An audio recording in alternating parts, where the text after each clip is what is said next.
अस्सलाम वालेकुम दोस्तों, पाकिस्तान के 10 अमीर तरीन अफराद कौन से हैं और वो कितने अमीर हैं। पाकिस्तान में बड़े बड़े बैंक्स और कंपनीज़ के नाम तो आपने सुने ही होंगे, लेकिन आज की इस वीडियो में हम उन कंपनीज़ के मालिकान से भी आपको मिलवाएंगे। आपको बताएंगे कि इन्होंने अपनी इब्तदाई ज़िंदगी कहाँ से शुरू की और इन्होंने अपनी ज़िंदगी में ऐसा क्या किया कि ये आज पाकिस्तान के अमीर तरीन लोगों में शामिल हो गए।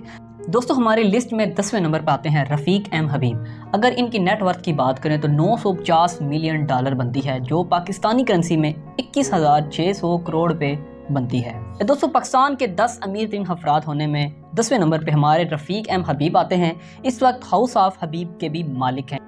HBL पाकिस्तान, हबीब बैंक लिमिटेड भी हाउस ऑफ हबीब की मलकियत में ही आते हैं। इसके बाद हबीब मेट्रो, हबीब यूनिवर्सिटी, इंडस मोटर्स कंपनी के भी मालिक हैं। इसके अलावा भी बड़ी बड़ी कंपनीज़ के मालिक हैं पाकिस्तान और दूसरे ममालिक में।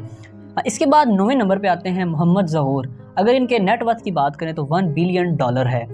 इन्होंने अपनी दौलत का बड़ा हिस्सा यूक्रेन जाके बनाया। 67 साला मोहम्मद ज़हूर का अंदाज़ा इस बात से लगा सकते हैं कि इन्होंने अपनी सारी दौलत स्टील मिल बेचकर कमाई है। ये मिल पाकिस्तान में नहीं बल्कि यूक्रेन में मौजूद थी। मोहम्मद ज़हूर का तल्लक कराची के पढ़े लिखे घराने से है। इसके अलावा यूक्रेन का तारीखी और मशहूर होटल काइव लिवजिक के भी मालिक हैं, जो इन्होंने 36 मिलियन डॉलर में ख़रीदा था। इसके बाद हमारे लिस्ट में 8वें नंबर पे आते हैं सैयद नासिर हुसैन शोन। अगर इनके नेटवर्थ की बात करें तो 1.1 मिलियन डॉलर बनती है। दोस्तों, अगर ये कहा जाए कि मुत्तहिदा अरब अमारात UAE में मुकीम पाकिस्तानियों में सबसे अमीर नासिर हुसैन हैं, तो ये बात शायद गलत नहीं होगी। शोन फैमिली ने सिंगापुर से अपना कारोबार शुरू किया था और ये शुरू से ही अमीर ख़ानदान से ताल्लुक़ रखते थे। एक वक्त था कि दुबई दुनिया के नक्शे पर सहरा से ज़्यादा कुछ नहीं था। जिन बड़े बिजनेसेस ने आज दुबई को बड़ा दुबई बनाया, इसमें शोन प्रॉपर्टीज़ का नाम भी शामिल है। 2017 में शोन फैमिली ने PSL के मुल्तान सुल्तान की टीम को भी ख़रीदा। ये 8 साल की डील थी जो 5.3 मिलियन डॉलर पर ईयर हुई थी। दुबई में बिज़नेस ख़राब होते ही इन्होंने अगले साल ही PSL का मुआहदा भी ख़त्म कर लिया। आप इनकी मलकियत का अंदाज़ा इस बात से भी लगा सकते हैं कि इनकी जो टोटल मलकियत है वो पाकिस्तानी करेंसी में 24,200 करोड़ रुपए बनती है। इसके बाद 7वें नंबर पे एम हबीबुल्लाह खान आते हैं। अगर इनके नेटवर्थ की बात करें तो 1.25 मिलियन डॉलर है। दोस्तों, आपने शायद हबीबुल्लाह का नाम नहीं सुना होगा, लेकिन आपने पायनीर सीमेंट का नाम ज़रूर सुना होगा। हबीबुल्लाह पाकिस्तान के सबसे अमीर तरीन लोगों में से 7वें नंबर पर आते हैं। हबीब डेयरी कंपनी के मालिक भी हैं, जो पाकिस्तान की सबसे तीसरी बड़ी डेयरी है। लोड शेडिंग के खात्मे के लिए इन्होंने पाकिस्तान में काफ़ी इन्वेस्टमेंट की है। हबीबुल्लाह खान के बिज़नेस करने का अंदाज़ सारी दुनिया से मुख्तलिफ है। ये बैंकों को इन्वॉल्व करते ही नहीं, प्रोजेक्ट बड़ा हो या छोटा, रकम छोटी हो या बड़ी, ये खुद ही सारी ट्रांजैक्शन का बंदोबस्त करते हैं। इन्होंने अपने कुछ काबिल एतमाद दोस्त रखे हुए हैं जिनको अपना बिजनेस हैंडल करने में मदद करते हैं। इनकी टोटल नेटवर्थ पाकिस्तानी करेंसी में देखा जाए तो 27,500 करोड़ रुपए बनती है। इसके बाद 6ठे नंबर पे हमारे पास आते हैं मलक रियाज हुसैन। अगर इनके नेटवर्थ की बात करें तो 1.5 मिलियन डॉलर बनती है। मलक रियाज पाकिस्तान में तो क्या पूरी दुनिया में ही किसी तारुफ के मोहताज नहीं। आज से कुछ साल पहले मलक रियाज का शुमार पाकिस्तान के टॉप 3 अमीर तरीन अफराद में होता था, लेकिन कुछ साल पहले ही फैलने वाली वबा की वजह से दुनिया भर की प्रॉपर्टी मार्केट बुरी तरह मुतासिर हुई। 68 साला मलक रियाज को पाकिस्तान का बिल गेट भी कहा जाता है। इनको ये भी एजाज़ हासिल है कि ये बहरिया टाउन हाउसिंग स्कीम के भी न सिर्फ पाकिस्तान बल्कि पूरी एशिया की सबसे बड़ी रियल एस्टेट प्राइवेट कंपनी के भी मालिक हैं। इनके पास 60,000 से ज़्यादा लोग मुलाजमत कर रहे हैं। मुख्तलिफ प्रोजेक्ट्स की मदद से मलक रियाज के हिस्से में जो ज़मीन आती है वो 45,000 स्क्वायर एकड़ है। मलक साहब दिल के बड़े ही साफ़ हैं, सच बोलने से कभी नहीं कतराते। इनके बकौल रिश्वत के बगैर पाकिस्तान में कोई काम नहीं हो सकता। अगर पैसे का अमाउंट अच्छा हो तो सालों साल फंसी हुई फाइल को भी पहिए लग जाते हैं। अगर आप मलक रियाज की ज़िंदगी के मतलब एक मुकम्मल वीडियो चाहते हैं तो कमेंट सेक्शन में अपनी राय का इजहार ज़रूर कीजिएगा। इसके बाद 5वें नंबर पे हमारे पास आते हैं आसिफ अली जरदारी, जिनके नेटवर्थ की बात करें तो 1.8 मिलियन डॉलर बनती है। दोस्तों, आपने सुन रखा होगा कि एक जरदारी सब पे बारी, और शायद आपने ये भी सुन रखा हो कि एक जरदारी सबसे यारी। यारी और भाईचारा ही है कि हमारी लिस्ट में 6ठे नंबर पर मलक रियाज गुजरे हैं, तो 5वें नंबर पर इनके बेस्ट फ्रेंड पाकिस्तान पीपल्स पार्टी के प्रेसिडेंट आसिफ अली जरदारी हैं। अगर जरदारी साहब के मालो दौलत की बात की जाए तो हम नहीं कह सकते कि इन्होंने अपने कैरियर का आगाज़ किसी छोटी नौकरी से किया था। इनके वालिद साहब भी लैंड लॉर्ड थे اور اپنے قبیلے کے سربراہ بھی تھے۔ زرداری صاحب پاکستان اور پاکستان سے باہر بہت سی ریل اسٹیٹ کے مالک ہیں۔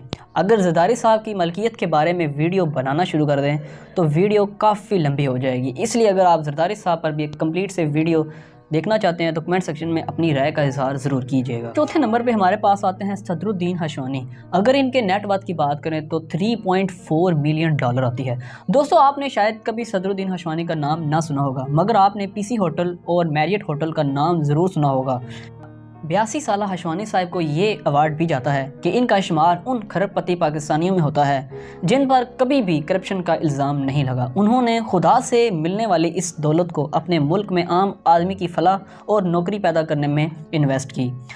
صدر الدین ہشوانی صاحب ہاشو گروپ کے بھی مالک ہیں۔ ان کو ہمیشہ سے ہوسٹنگ کا شوق تھا اور یہ پاکستان میں بہت سے پھیلے ہوئے ہاؤس اسٹاک کے بھی مالک ہیں۔ اس کے بعد ہمارے لسٹ میں تیسرے نمبر پہ آتے ہیں میاں محمد منشا۔ اگر ان کے نیٹ ورتھ کی بات کریں تو $3.7 بلین بنتی ہے۔ میاں محمد منشا کا نام پاکستان بھر میں کسی تعارف کا محتاج نہیں۔ جس طرح بل گیٹس دنیا میں 2/3 تک دنیا کا امیر ترین شخص رہا ہے، اس طرح میاں منشا بھی کئی سال تک لگاتار پاکستان کے سب سے امیر آدمی رہے ہیں۔ اتنے زیادہ بزنس کے مالک ہیں کہ ہر پاکستانی کسی نہ کسی طرح ان کا کلائنٹ ضرور ہے۔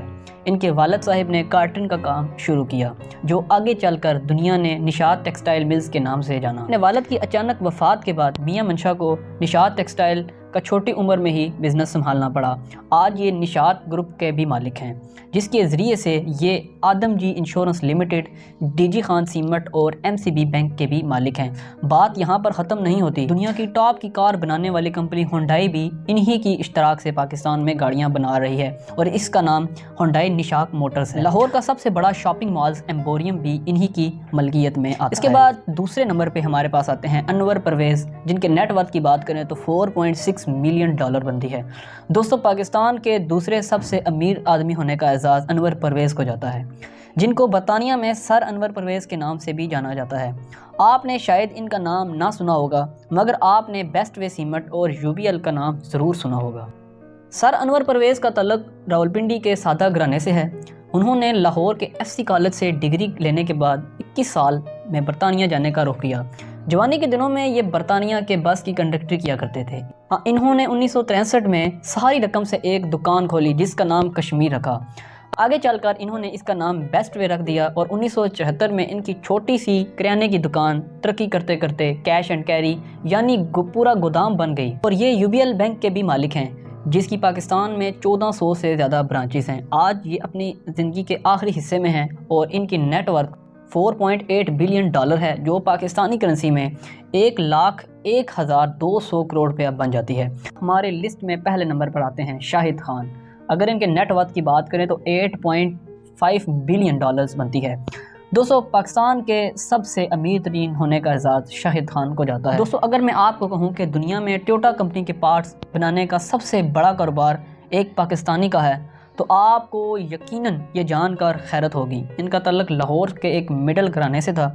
ان کے والد صاحب نے انہیں انجینئرنگ کے لیے امریکہ بھیج دیا۔ امریکہ میں پڑھائی کے دوران شاہد خان نے فلیکس اینڈ گیٹ نامی ایک کاروں کی ورکشاپ میں نوکری کر لی۔ بعد میں انہوں نے اپنے مالک سے یہ ورکشاپ خرید لی۔